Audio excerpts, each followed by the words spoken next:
Ruego a Dios que hayan seguido siendo bendecidos y todos sus seres amados.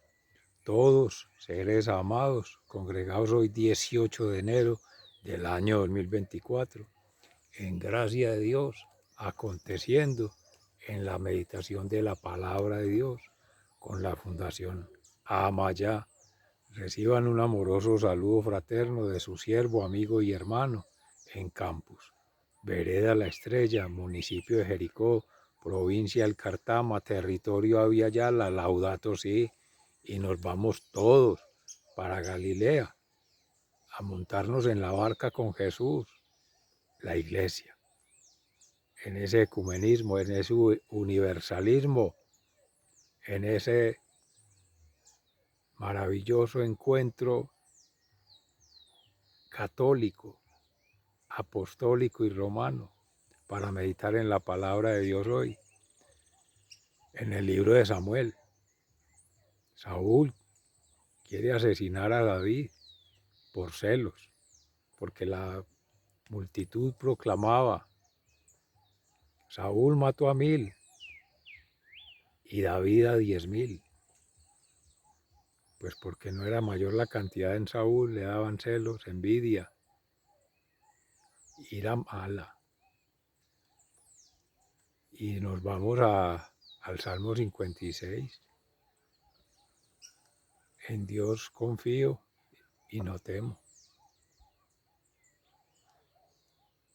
Y ya en el Evangelio de San Marcos, como ya se decía, la predicación de Jesús en el mar de Galilea.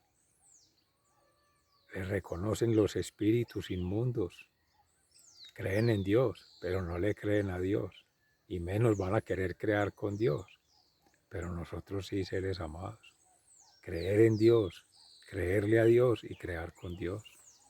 Nos ponemos en gracia de Dios con el Espíritu Santo para que esa promesa cumplida se viva día a día, la salvación de Jesús. Oh Espíritu Santo, amor del Padre y del Hijo, inspírame siempre lo que debo pensar, lo que debo decir, cómo debo decirlo, lo que debo callar, cómo debo actuar, lo que debo hacer, para gloria de Dios, bien de las almas y mi propia santificación. Espíritu Santo, dame agudeza para entender, capacidad para aprender, método para interpretar, gracia y eficacia para hablar. Dame acierto al empezar, dirección al progresar y perfección al acabar. Amén.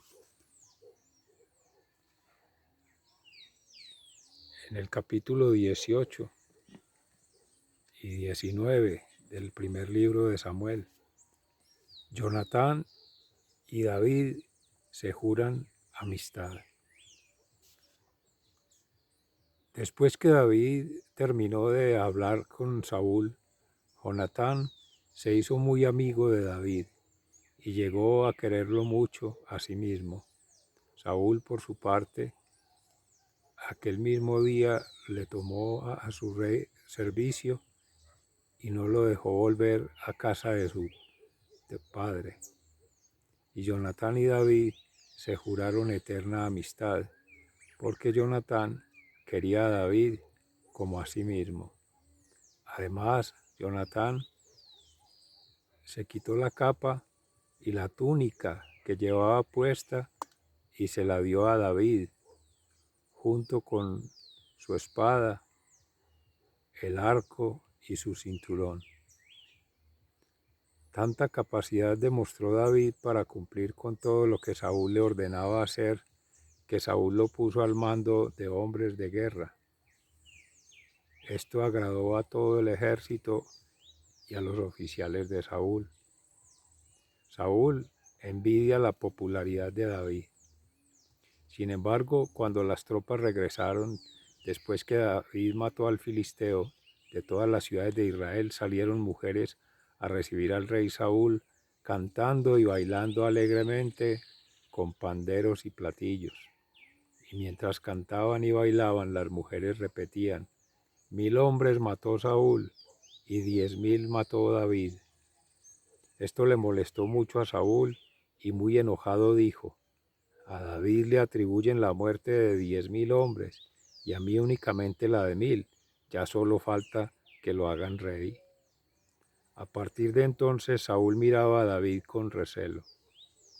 Al día siguiente, el espíritu maligno mandado por Dios se apoderó de Saúl y éste se puso como loco dentro de su palacio. David estaba tocando el arpa como de costumbre y Saúl tenía su lanza en la mano. De pronto Saúl levantó la lanza con la intención de clavar a David en la pared, pero David esquivó a Saúl 2 veces.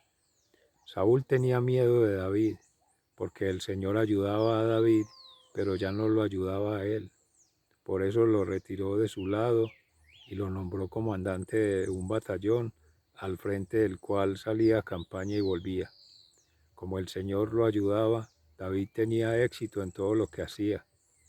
Por eso Saúl tenía miedo de él, al ver cómo prosperaba. Pero todos en Israel y Judá querían a David, porque él era quien los dirigía cuando salían a campaña y volvían. Un día Saúl le dijo a David: te voy a dar como esposa a Merab, mi hija mayor, con la condición de que me seas un guerrero valiente y pelees las batallas del Señor. Saúl pensaba que no necesitaba matarlo él personalmente, sino que de ellos se encargarían los filisteos. Pero David le respondió: nada soy yo, ni nada son mis familiares en Israel, para que yo sea yerno del rey. Sin embargo, cuando llegó la fecha en que Saúl debía dar su hija Meriab como esposa a David, en vez de dársela a él, se la dio a Adiel de Medivá, de Mejolá. Pero Mical, la otra hija de Saúl, estaba enamorada de David. Y cuando se lo dijeron a Saúl, le agradó saberlo, pues pensó dársela a David como esposa para que ella lo hiciera caer en manos de los filisteos. Entonces le dijo a David por segunda vez: ahora sí vas a ser mi yerno. Después Saúl ordenó a sus servidores: hablen ustedes en privado con David y díganle que yo, el rey, lo quiero mucho y que todos mis servidores lo estiman y que él debe ser mi yerno. Los servidores de Saúl fueron a decirle todo esto a David, pero David les contestó: ¿y creen ustedes que llegar a ser yerno del rey es tan fácil para alguien pobre e insignificante como yo? Los servidores de Saúl fueron y le contaron a éste lo que David había dicho. Entonces Saúl, con la intención de que David cayera en manos de los filisteos, les contestó: díganle a David que en lugar de la compensación que se acostumbra dar por la esposa, yo, el rey, prefiero que me entregue 100 prepucios de filisteos para vengarme de mis enemigos. Los servidores de Saúl le comunicaron esta noticia a David y David consideró apropiada la oportunidad de llegar a ser yerno del rey antes de que el plan se cumpliera. David tomó a sus hombros y fue y mató a 200 filisteos. Luego llevó los prepucios de estos al rey y se los entregó para poder ser su yerno. Entonces Saúl le concedió a su hija Mical por esposa. Pero al rey, al ver y comprobar Saúl que el Señor ayudaba a David y que su hija Mical lo amaba, llegó a tenerle más miedo que antes y se convirtió en su eterno enemigo. Por otra parte, siempre que los jefes filisteos salían a campaña, David tenía más éxito que todos los demás oficiales de Saúl, por lo cual llegó a ser muy respetado. Saúl intenta matar a David. Saúl ordenó a su hijo Jonatán y a todos sus oficiales que mataran a David, pero Jonatán quería mucho a David y le puso sobre aviso y le dijo: Saúl, mi padre, está tratando de matarte, así que mañana temprano ten cuidado y quédate escondido en algún lugar secreto. Yo saldré en compañía de mi padre al campo donde tú vas a estar, hablaré con él acerca de ti, a ver qué pasa y luego te lo haré saber. Y Jonatán habló con Saúl en favor de David y le dijo: Su Majestad no debiera cometer ningún mal contra su siervo David, porque él no le ha hecho ningún mal a su Majestad. Y sí mucho bien, pues jugándose la vida mató al filisteo, y así el Señor lloró por completo a todo Israel, libró por completo a todo Israel. Su Majestad lo vio y se alegró de ello. ¿Por qué habrá de atentar su Majestad contra la vida de un inocente, tratando de matar a David sin motivos? Al escuchar Saúl las razones de Jonatán, exclamó: Juro por el Señor que David no morirá. Entonces Jonatán llamó a David y le informó de todas estas conversaciones. Después lo llevó ante Saúl, y David siguió al servicio de Saúl, igual que antes. Volvió a estallar la guerra, y David salió a luchar contra los filisteos, y los venció, ocasionándoles una gran derrota y haciéndoles huir. En cuanto a Saúl, otra vez le atacó el espíritu maligno de parte del Señor, y estando sentado en su habitación con su lanza, él la metió mientras David tocaba. Intentó clavar con ella a David en la pared, pero David pudo esquivar el golpe, y la lanza de Saúl se clavó en la pared. Aquella misma noche David se escapó y huyó.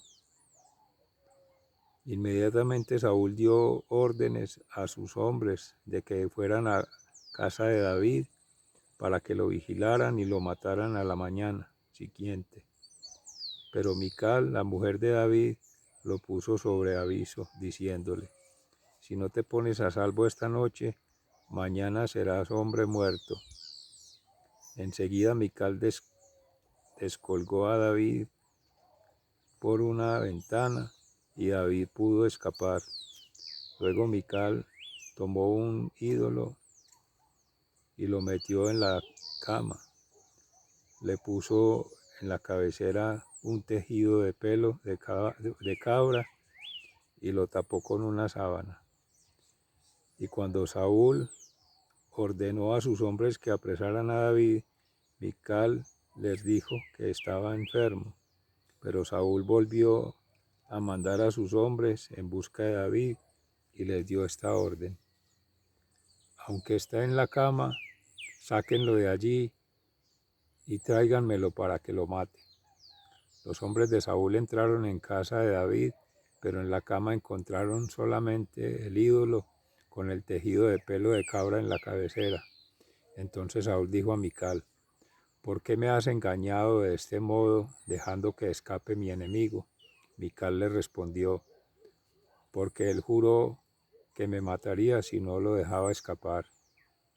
Así fue como David logró escapar y fue a ver a Samuel en Ramá y le contó todo lo que Saúl le había hecho. Luego David y Samuel se fueron a vivir a Naiot, y cuando Saúl se enteró de que David se hallaba en Naiot de Ramá, envió a sus hombres a que lo apresaran. Al llegar los hombres de Saúl, vieron a un grupo de profetas en trance, a los que dirigía Samuel.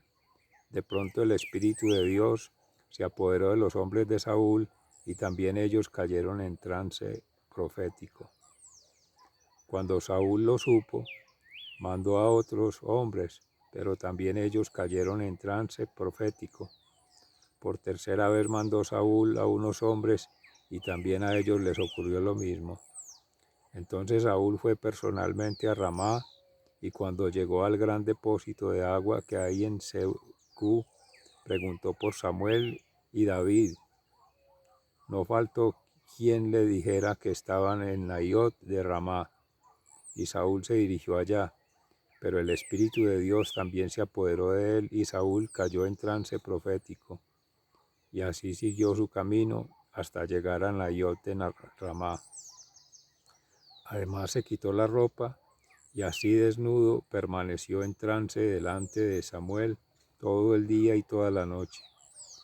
De allí viene el dicho: también Saúl es uno de los profetas. Palabra de Dios, te alabamos, Señor. Al Salmo 56, en Dios confío y no temo. Del maestro del coro según la melodía de la paloma de los dioses lejanos. Poema de David, cuando los filisteos lo capturaron en Gat. Ten compasión de mí, Dios mío, pues hay gente que me persigue. A todas horas me atacan y me oprimen. A todas horas me persiguen mis enemigos. Son muchos los que me atacan con altanería. Cuando tengo miedo, confío en ti. Confío en Dios y alabo su palabra. Confío en Dios y no tengo miedo. ¿Qué me puede hacer el hombre?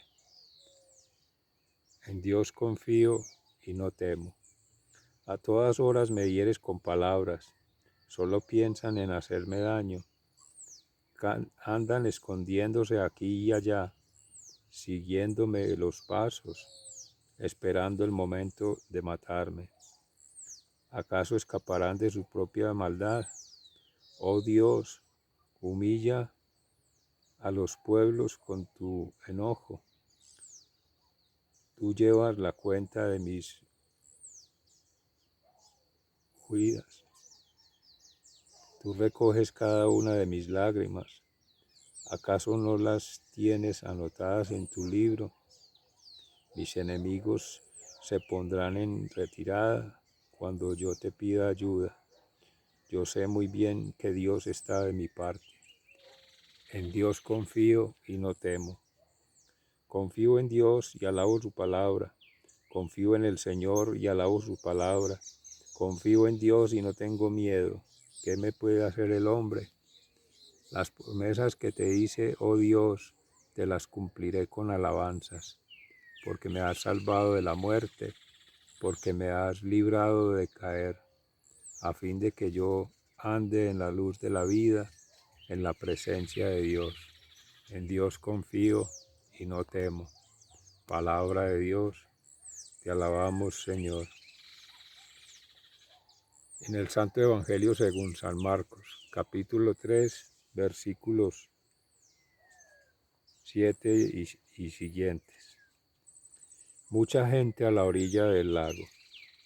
Jesús, seguido por mucha gente de Galilea, se fue con sus discípulos a la orilla del lago. Cuando supieron las grandes cosas que hacía, también acudieron a verlo mucha gente de Judea, de Jerusalén, de Idumea, del oriente del Jordán y de la región de Tiro y Sidón. Por esto Jesús encargó a sus discípulos que le tuvieran lista una barca para evitar que la multitud lo apretujara. porque había sanado a tantos que todos los enfermos se echaban sobre él para tocarlo.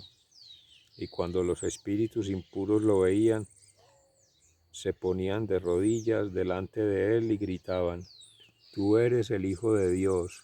Pero Jesús les ordenó severamente que no hablaran de él en público. Palabra de Dios. Gloria a ti, Señor Jesús. Mis seres amados, después de esa trágica epopeya, esa historia de batallas del ejército de Saúl, el ejército de los filisteos, pero peor la batalla que luchaba día a día David para sobrevivir, de esa guerra espiritual, contando con la gracia de Dios, pero no así Saúl, que por desgracia para sí mismo contaba era con un espíritu maligno que se apoderaba de él para hacer sentir de todo lo bien que hacía de David, todo lo contrario. No veía sino el mal. De toda bendición que llovía sobre David, no veía sino maldición. Y de toda bienaventuranza que emanaba de la fuerza de David, asistido por el Señor, no veía sino desventuras, amenazas y mofas. Es el demonio que se mete en el espíritu para hacerle sentir los pecados capitales: soberbia espiritual, soberbia intelectual, soberbia emocional, para hacerle sentir lujuria, no de carne, ni de sexo, ni de cuerpo, sino ser lujurioso en cuanto no satisfacer sus placeres, tener placeres desordenados, que son del poder, del tener, de ese falso haber de las cosas que le llegan por gracia de Dios, pero que las asume como si fueran por mérito propio, por virtud propia, por gracia suya y no de Dios. Es así como empieza a ver a Saúl una oportunidad cada vez para atacar a David, y al que está atacando es al mismo Dios, al mismo Señor que pone en manos de la criatura cuando le es fiel, cuando hay amistad como la tuvo Jonatán con David, como la tuvo Mical con David, que los protegían, siendo hermanos, Mical y Jonatán, hijos del rey, en su momento, cada uno por su cuenta, hacía todo por salvarlo, por protegerlo, por defenderlo de la furia del padre. Pues seguramente amaban también a su padre, pero veían que estaba poseído por el mal, que lo dominaba la ira, la envidia, los celos. Y eso no está bien, seres amados. Perseguían entonces a David, como también perseguían a Jesús, pero ya las multitudes ahí en la barca, nos narra el evangelista San Marcos. La barca es la iglesia.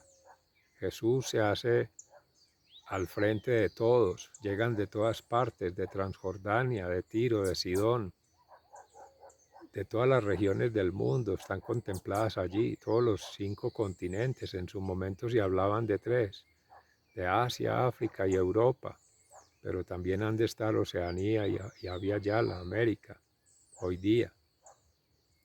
Y toda esa es la iglesia, creyentes, no creyentes, descreyentes. ¿Quiénes son descreyentes o no creyentes? Pues los espíritus del demonio.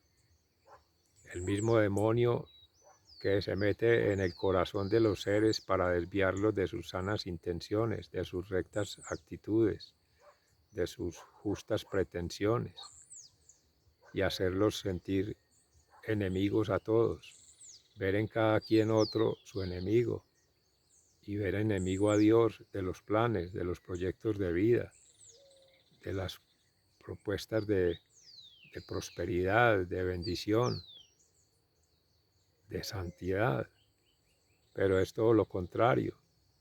Es precisamente por eso, porque es la santidad lo que espanta al demonio, y es el mismo quien se surte de artificios, de estratagemas, de falsas tácticas de guerra, para hacer sentir culpable a unos y que lleguen al suicidio, lleguen a la desesperación, lleguen a abandonar la lucha permanente, la batalla día a día, el diario peregrinar en este mundo que es de dolor, que es de sufrimiento.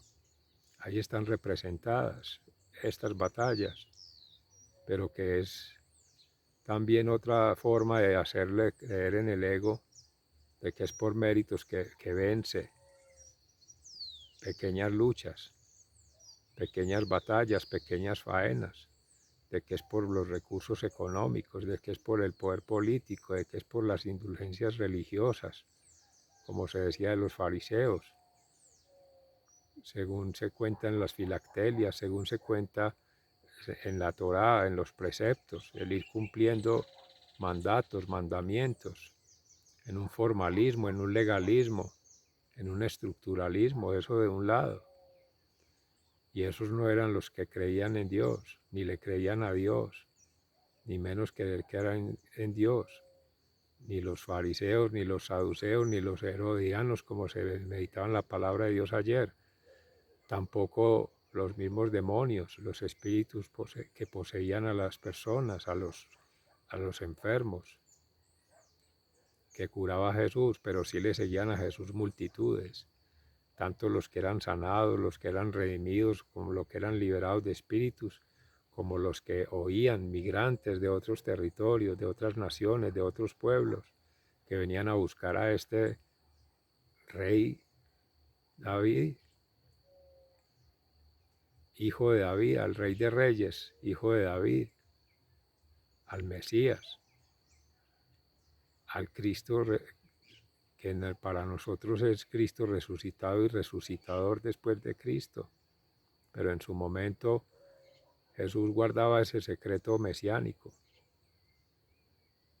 Siempre tenía presente ello, su pasión, muerte y crucifixión, pero que habría de venir la resurrección al tercer día. Pero de eso mandaba callar a los espíritus para que no lo dijeran, porque no era el momento, porque eso haría enardecer más de ira, de furia, de celos a los fariseos, a los enemigos de Jesús, a los enemigos de la libertad, de la paz, de la felicidad, pero en santidad, en justicia divina. Y Dios siempre haciendo la misericordia con todos, sin distinción. Muchos los llamados, pocos los escogidos, porque respeta la libertad en cada quien de caminar con Jesús, de caminar a la diestra de Dios Padre y de caminar siempre con la bendición del Padre, del Hijo y del Espíritu Santo. Que sea ella la que nos acompañe hoy y siempre. La Santísima Virgen María nos guarde, nos proteja, nos bendiga. Y San José, su castísimo esposo y Padre putativo de Jesús, sea el guardián de nuestros hogares, de nuestras comunidades y el guardián de toda la humanidad en este gran sistema natural que nos alberga en la creación. Criaturas todas, bendecir al Señor. Hasta pronto, muchas gracias. Un abrazo.